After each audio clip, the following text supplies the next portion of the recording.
Look up the word crazy in the dictionary, and you might just find an asterisk beside the definition that says, listen to the Suebiquitous Podcast featuring Sue Duffield, and you'll find out what crazy means.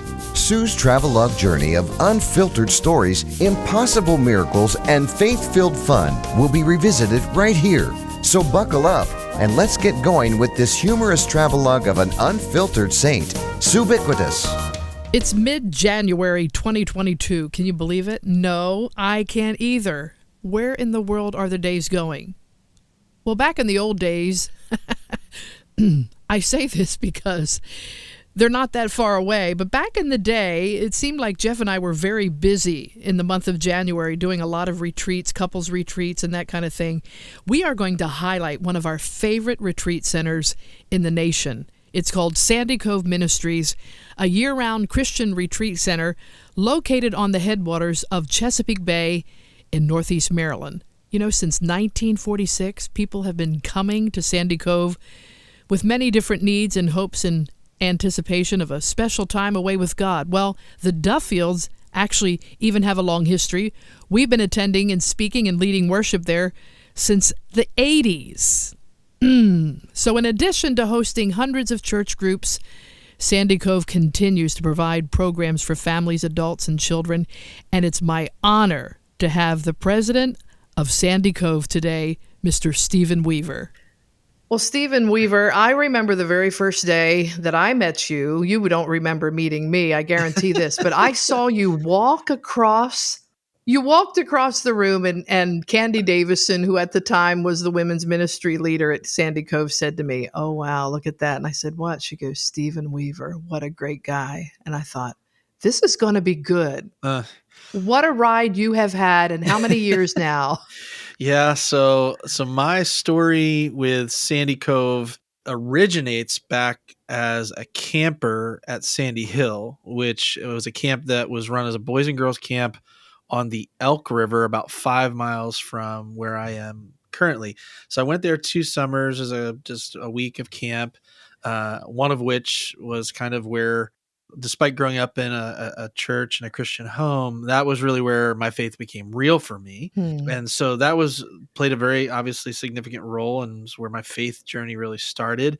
And then I got the publications. And so when I turned 16, I applied to come work at our conference and retreat center in Northeast Maryland.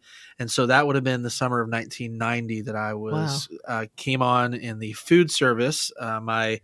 You'll remember Carol Lee, who served here for so long. She used to always, I started in the dish pit. And so she was always giving me a hard time, from the dish pit, started at the dish pit, but worked here every summer throughout high school and college. And then when I was, old enough to drive and in college, I'd come down even on the weekends. And then worked here after college for a little bit even. And 2009, I moved from this area. I grew up outside Philadelphia, went to school in Lancaster, but I moved down to Nashville, Tennessee, and was in Nashville from 1999 till 2008. 2008 is when I came back to Sandy Cove for what I thought would just be the summer.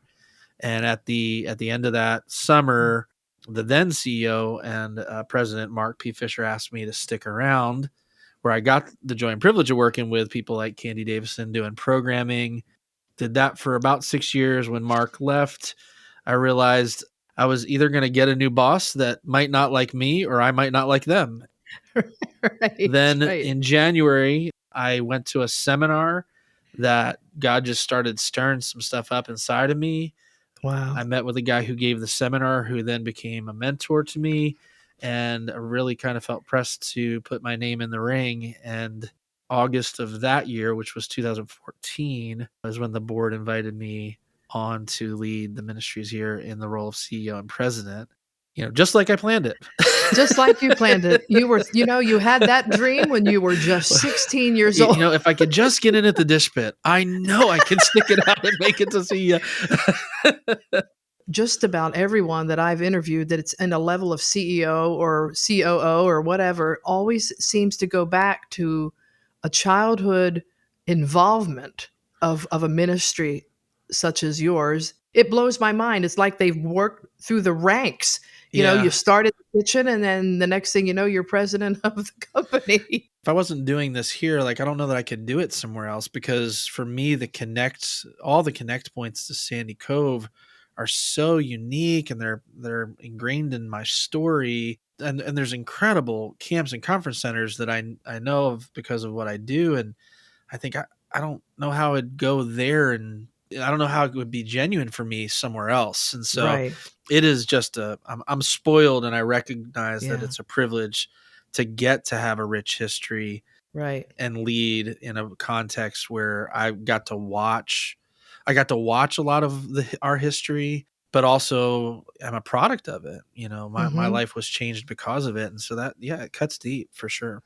Well, it does preach. And in every women's event that I've ever been a part of there, somewhere along the line, usually the Saturday night event as we close into Sunday, it's always cool when you walk on the platform and say, hey, most of the women really don't realize what it takes, I would think, to absolutely run an organization like that. You have such a wonderful people presence, which is Mm. so needed. At the same time, you're casual.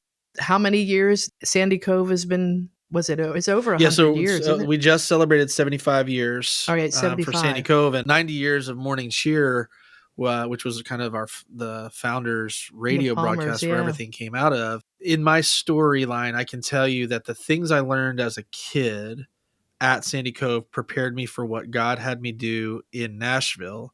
And what I did in Nashville was God preparing me to come back. Isn't that something? God's will is perfect and makes perfect sense in reverse, right? Like Right. if you look back and you're like, oh, of course, that's why those things are happening. But if you ask me why whatever happened today happened, I'm kind of like, I don't know what he's up to. Right, right. Doesn't make sense if you try to guess it or look it out in the No. future. And then you living in this town, as we've known, you have so many creatives and so Oh many yeah. amazing, talented people. I remember one little conversation you and I had once that it was hard for you, I think, a little bit to move from that creativeness and that creative community and then go back to Northeast Maryland, but yet take the goods with you. And I hear that you're quite the podcast developer. Yeah. Well, I will tell you again, there's great perspective when you look back on it. The season that I was in Nashville was so rich, and I was spoiled to work with such incredibly talented and well-connected and Hmm. godly people who were involved inside of kind of the Christian music industry. I'm so grateful for all the things that I learned through that time and the experiences that I got to have. But yeah, coming back, it was a little culture shock to be in Nashville in the South, which felt like home. Yeah. And I really didn't have all this desire to come kind of back to the North. And despite being below the Mason-Dixon line, most people would argue once you get past Fredericksburg in Virginia, it's the North, right? That's right. That's right. I think we round up, and it kind of does. You get to that spot and things start to pick up the pace, and there's a little bit less of what is true. But I can tell you, I couldn't live in Nashville today. Like, I go back to visit, and it's just changed so much. It's grown It so has. much. When I was there, it really was kind of the biggest small town you could live in. And That's the right. industry was kind of small enough that, like, everybody knew you and you knew them, and your reputation meant everything. And so you kind of had to behave. And so that's probably why I had to leave. That's probably why I left. No, It's going to hiding. yeah, I had performed as long as I could. It was time for That's me to right. go. Yeah, it was a rich experience, and hopefully, the things that I did pick up, whether it was through skills or relationships and other things, I was able to bring to our ministry, which I had someone tell me a handful of years ago. They said, this was 5 years ago. I had a guy, we were talking about something. He said, you know what, Stephen? He goes, the best part of Sandy Cove is it's got 70 years of history. He says, the worst part about Sandy Cove is it's got 70 years of history. That's the good and the I bad. felt it in that Yeah. moment where it Yeah. is. There's these things where, there is in ministry and in life kind of we've always done it that way. And We've that always done can it that kind way. of take over and become almost a unspoken Right. value of an organization. And then to be able to kind of come and disrupt it a little bit and push people out of their comfort zones. Talked about Candy Davis and what a joy and privilege to work alongside of her for so Mhm. long. But there were moments where I know she left meetings and wasn't so happy to be working with me because I pushed her out of her comfort zone. And yet Sure. there were some ministries that were birthed out of things that I just kind of was like, hey, we got to do, we got to think, we got to try. And I mean, I don't know if you know or have been involved. We started something, and gosh, it's been a while now. We do an event called the Widow's Journey. And it was Mhm. one of those things that was like, hey, we got to Yeah. come up with new ideas. We got to come up with new things. What are audiences? Who do we know? And Candy was, okay, well, I'll try, And so Right. she goes, what about Gail Roper and this thing that she's doing? And we thought, well, let's throw it out and see what God's up to and see if there's anybody that this resonates with. And we thought, man, if we could just have 50 people, that would be fantastic. Right. And the first time we did it, I think there was 100. And before the weekend was over, they're like, man, we can't wait to come next year. And what are we going to do? And I was like, next year? I was like, oh, that's right. We're Now you going to think do it's it a every thing, year now.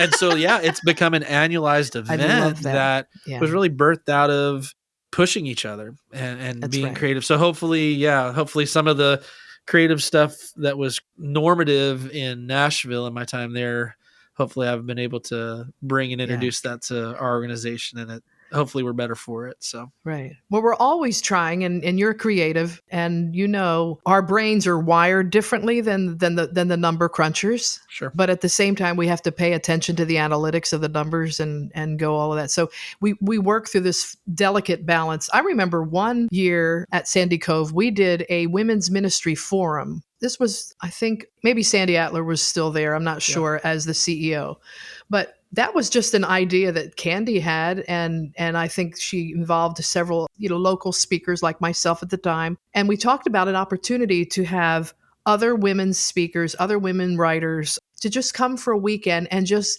give us 10 minutes on the platform to do our thing, whatever that might be. And I am telling you, Stephen, that was one of the most phenomenal events. I could name names right now off the top of my head. Of course, I can't remember them because I forgot to take my Nariva, which I can never remember what the name of it is, so I call it Narosa. But it was a way for women to come together in a professional setting, whether they're part-time speakers or not, but to present their ministries. I don't know that we could do that now, but for 15 years ago, that was amazing. Yeah, and that's one of the things I've come to learn and respect. And we talk a lot about it, especially this last year as we spent, the 75th anniversary, you get kind of retrospective and you look at, and people ask questions, like, how do you stick around? How do you become relevant? And one of the things about Sandy Cove that I believe has been one of the keys to its longevity is Dr. Palmer and the Palmer family never made it about their name. And you think about this, for a radio broadcaster to not be building the platform, right? It wasn't come to the Palmer house. It was Morning always about cheer. something. It was morning cheer. What else would And when they even brought the story was kind of has been told, when they found this piece of property, it was so that they could have the listeners come, and then they invited other speakers who were popular that they knew people wanted to hear. Wow. It wasn't like he built a platform and said, hey, come down and see me live. So it was this humility that existed inside the organization, but it was also morning cheer. Inside of its DNA was finding out where are the needs of culture and how do we meet it with what we have. And so it started with, the whole morning cheer was, it's the Great Depression. They're sending people off to art. What do people need? Okay, we're going to get on the morning for an hour and give them morning cheer. We're going to give them a message that Jesus never fails when the banks are failing. And yet each of those unique ministries served for seasons, right? So we're not on the radio anymore doing morning cheer. No. We've had camps, we've had youth camps, we've had other facilities. Morning Cheer's been involved with Boys and Girls Christian Home, which still exists over in India, but not through our ministries. I mean, it was just one of those things. And so to your point, it might not work if we tried to recreate that event today. Right. But man, to see what God did in a season where there was a need that we could meet. And so that's our task right now, is constantly kind of going, and coming out of a pandemic, or managing a ongoing pandemic, probably better said, we look and we kind of go, hey, culture is changing as we're watching it. What is it that we have that we can respond? What has God given us that we can use or do to leverage for his sake? Because I've hit it with our staff really hard, like, whatever we were doing in 2019 cannot be what we plan to do No. next year because culture's changed. How did you survive the pandemic year? How did Sandy Cove do? It is a story that you cannot tell without God's favor and provision all over it. But being kind of a creative, I am a number cruncher as well. I spend too much time in Excel spreadsheets, and I'm a data guy. I want to know why. Why does this add up? Why does this make sense? And so I can tell you that March 13th was when the governor of Maryland gave a mandate to shut everything down. Early April, I had a couple different Excel spreadsheets modeling essentially when we ran out of money. Worst case scenario, best case scenario, we're done. Yeah, we're done. Yeah. It's a pretty dark place when you kind of see the date. Like, it's like if someone were to come and say, hey, by the way, you will die on this date. Yeah, it's like going for a prognosis, right? Yeah. When you go to the doctor, okay, you have 2 months to live. It was Yeah. really, really dark. And I'm incredibly grateful right now. The chairman of the board is Paul Palmer Jr., who is the founder's grandson. In the beginning of the pandemic, there was not a day that went by that we weren't on the phone, at least daily, if not multiple times. And just an incredible godly man who quickly got us to the place of going, hey, we're going to make the best decision today with what we know today, and we're going to trust God, and we're going to pray for our daily bread, and Yes. we'll just see what happens. And so by June 19th, we were able to get open in a very modified way. And that summer was weird and creepy. Yeah. If you've been here during the summer, it's just wall to wall people, and to drive up and see the beautiful sun and the incredible bay and 5 people in the hotel, you're like, what? Like, this doesn't work. Like this, No. I can tell you the math on it doesn't work. And yet I told, Paul and others, like, if we're going to solve this problem, we got to do it while we're open. If we would have had to shut down and figure it out and reopen much later, I know myself, I know my limits.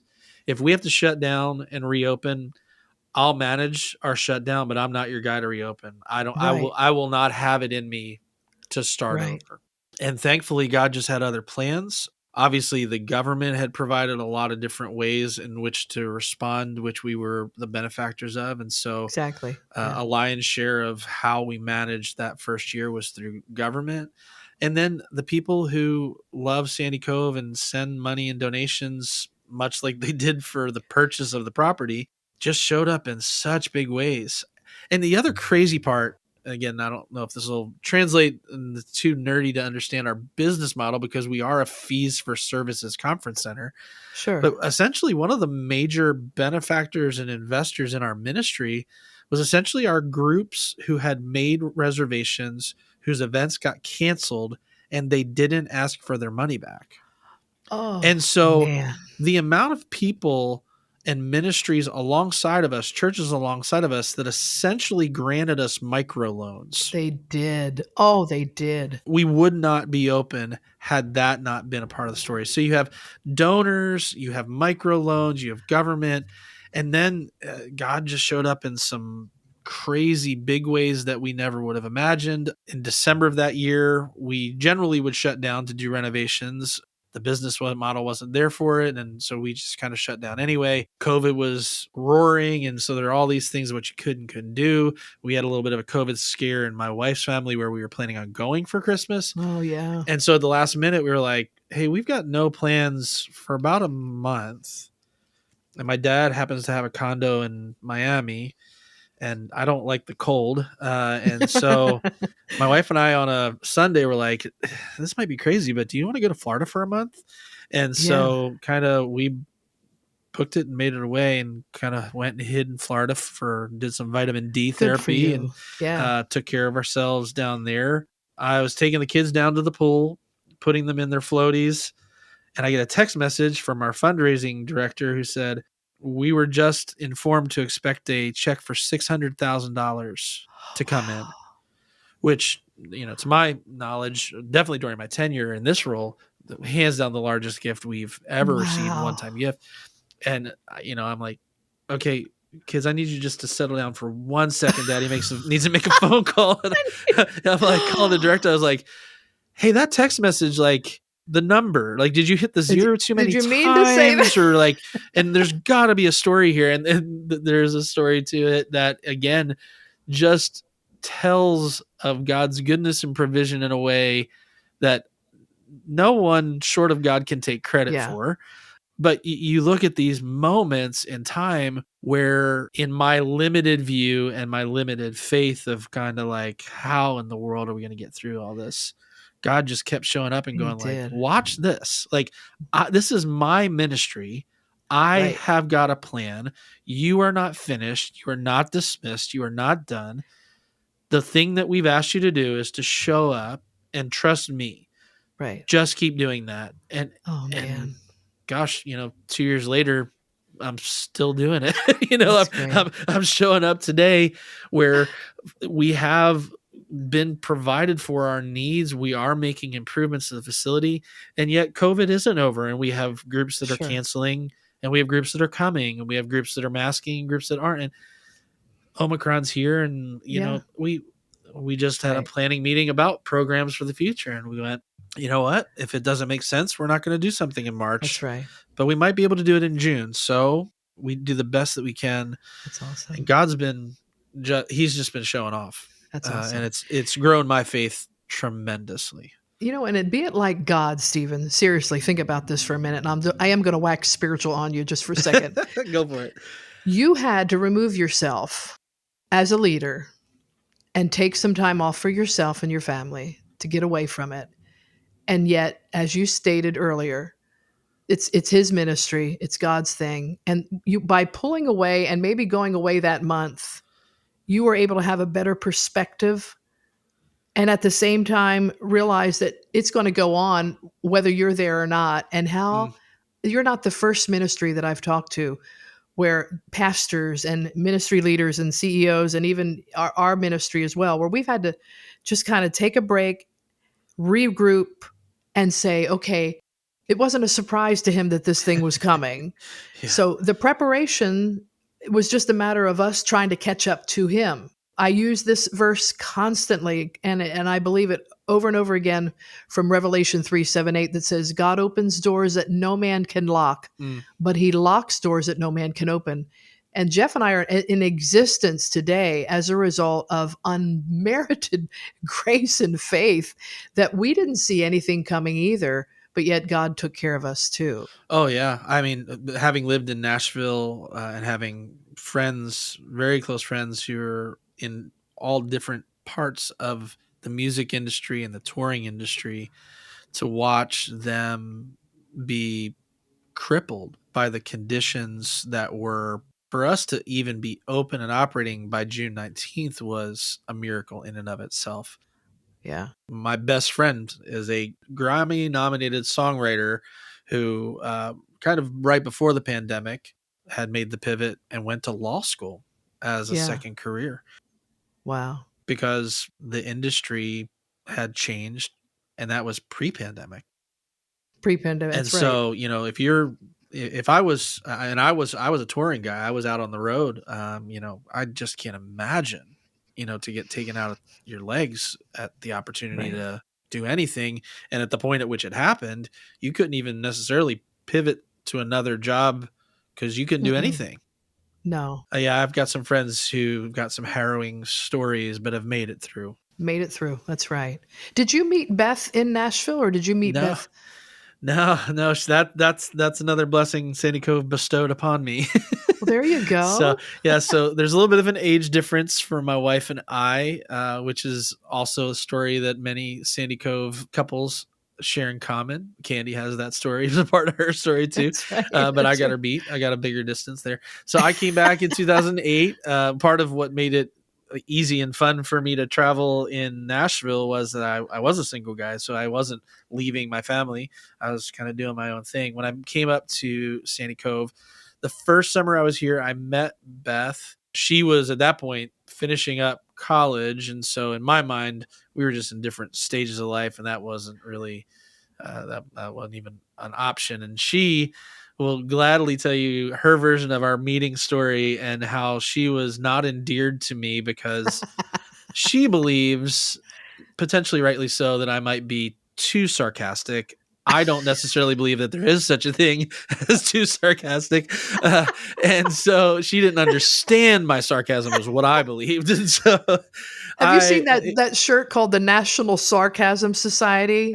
Have you seen that? No, I haven't. I'm gonna mail you one. It's called National Sarcasm Society, and it looks like, you know, what the national whatever, I'm trying to think what it's mimicking, but then underneath it says, like, we really need your support. I want to say I've gotten maybe better or softer, but Okay. or that, or she just learned and understood what to ignore and look past. She was on a journey where her story was that she became like a true Sandy Cove, like come every summer, work every summer. And so I ended up staying. She ended up coming back after she had finished her college career to work one summer. And it was during that summer that kind of our friendship really formed. She stayed kind of in this area and did an internship at another camp. And during that time is really where we just kind of started talking. And I think both of us would attribute being forced to kind of do the heavy lifting of our relationship building in a distanced environment and communicating and not seeing each other as regularly formed a deeper bond and made us better at communication in our relationship. And so I wore her down. And after she finished that internship program, came back to the area. And so actually on Sunday, we celebrate 11 years of being married. Wow. That is so fun. And being from the outside looking in, you know, an occasion, being a part of Sandy Cove Ministries from women's weekends to whatever. Jeff and I kind of watched that kind of start. And now there's 2 babies. How old is Maeve? Is Maeve the oldest? No. So Brock's 6 years old. He's in kindergarten, and then Maeve is 3 years old. Well, Brock turned 6 this month. He's not quite. He's 5 and 11/12, which is what he will tell you if you ask him how old he is. Oh, that's the number cruncher coming out. Yeah. We're truth tellers in our house. I know. He is 5 and 11/12. Jeff and I go way back to probably 1973, I think, our first involvement there. Now, I will tell you a funny story. The very first concert we ever did there, we were told we were way too contemporary. You know, if you can picture that for just a minute, that's kind of funny in and of itself. And then the very first women's event I ever did, I remember very clearly, Candy telling me, only a few praise songs now. We're going to sing out of the hymnal. That's how far back that goes. So we watched like you say, the changing of the culture. And I remember in the early days, I would have to bring my own flash drive to be able to load the PowerPoint for whatever songs we were going to do, because there was no such thing as a database of music that we could pull from.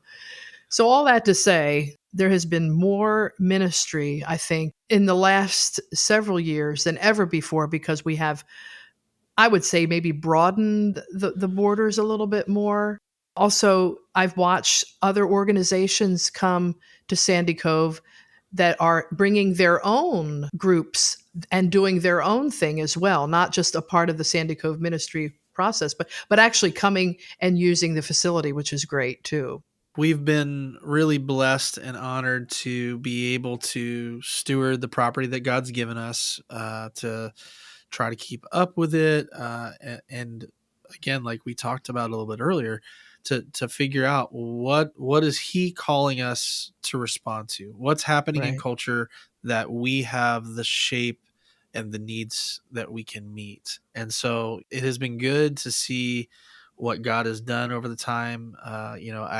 With having access, the chairman being a family member, Paul Palmer Jr., he tells all the stories from the beginning to recent. And, there was a season where I can't remember which one, but one of the family members might have gone back to Dr. Palmer. I'm not sure, but one of them would not come into the auditorium if there were drums on the platform.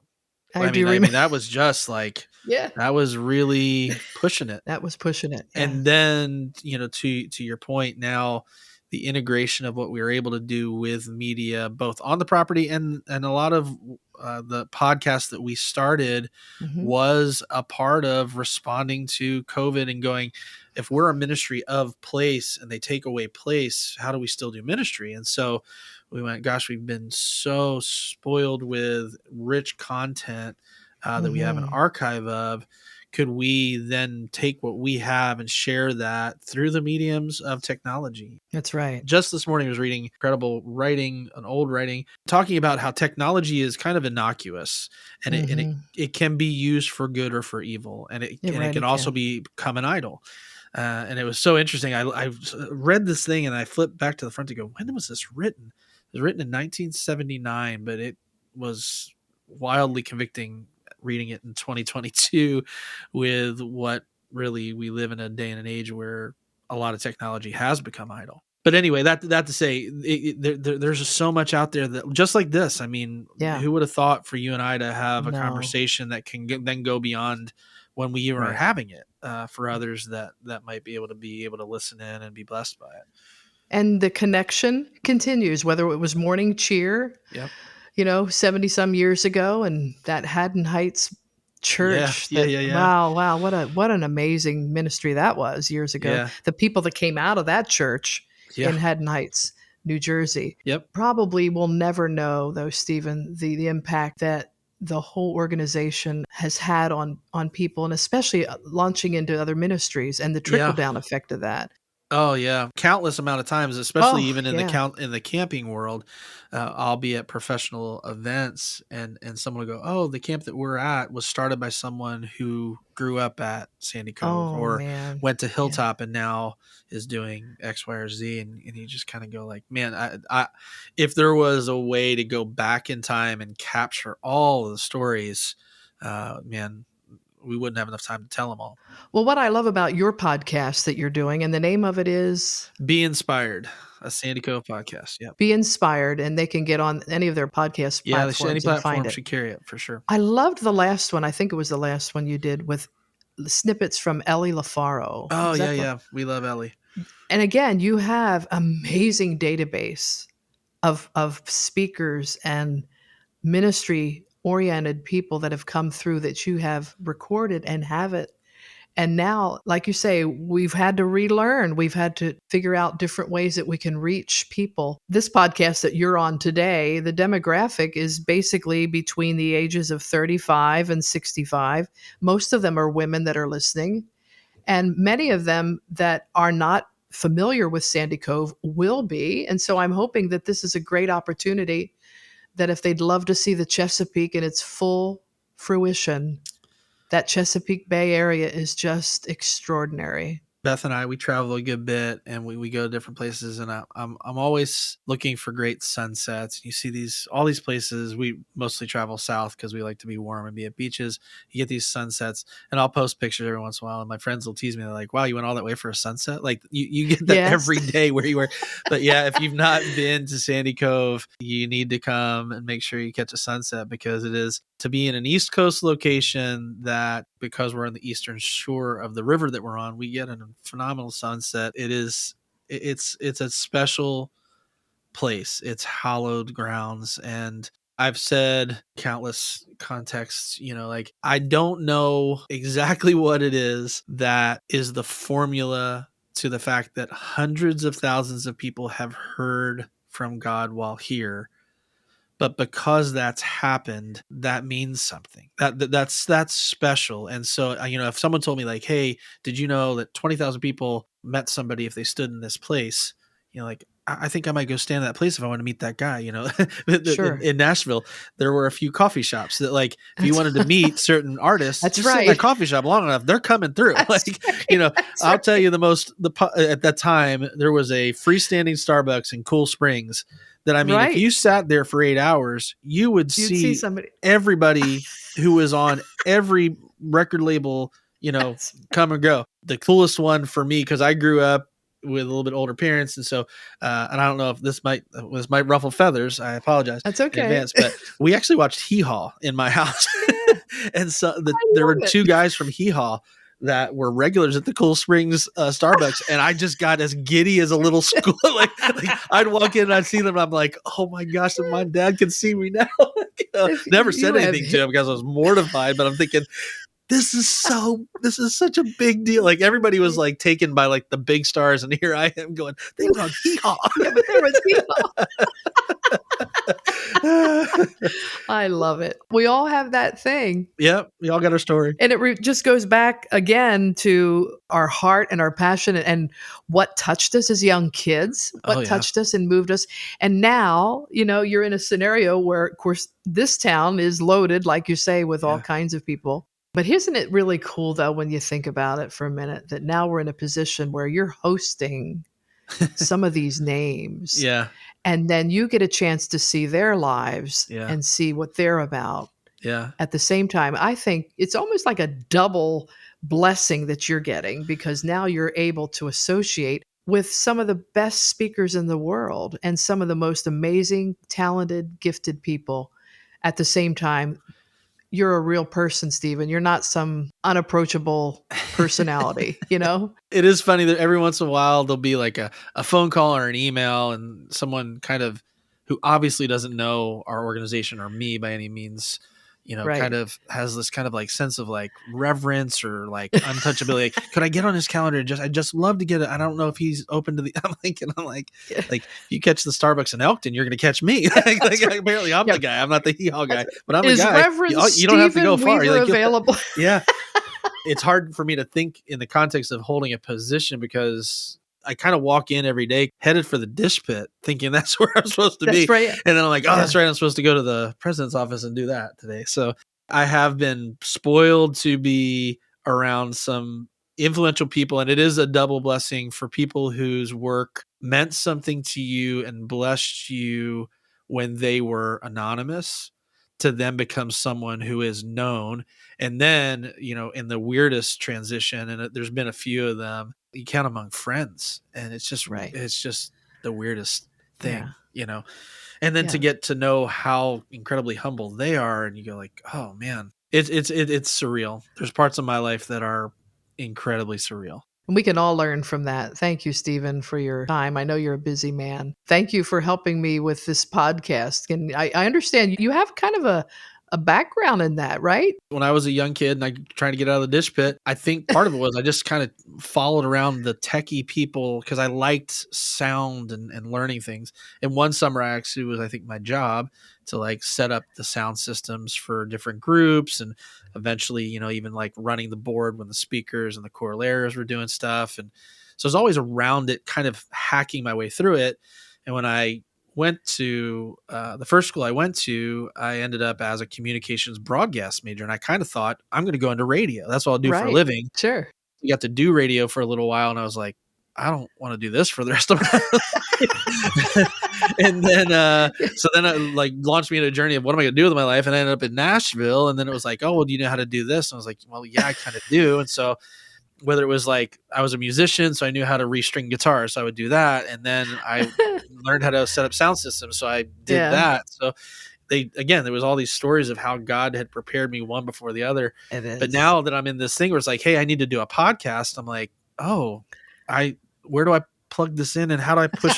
you remembering to hit record and realizing what it sounds like, and when you knock the microphone that doesn't work, and you have to do it over again. And I'm having deja vu all over again as I have to relearn these things. Well, may we both continue to be edited in life, both spiritually and podcast wise. Amen. And give your kids and Beth a big hug from me. Absolutely. And I just pray over the entire ministry there at Sandy Cove. It takes a special person to keep it going, and you've done a great job. And I pray you have many more years there too as well.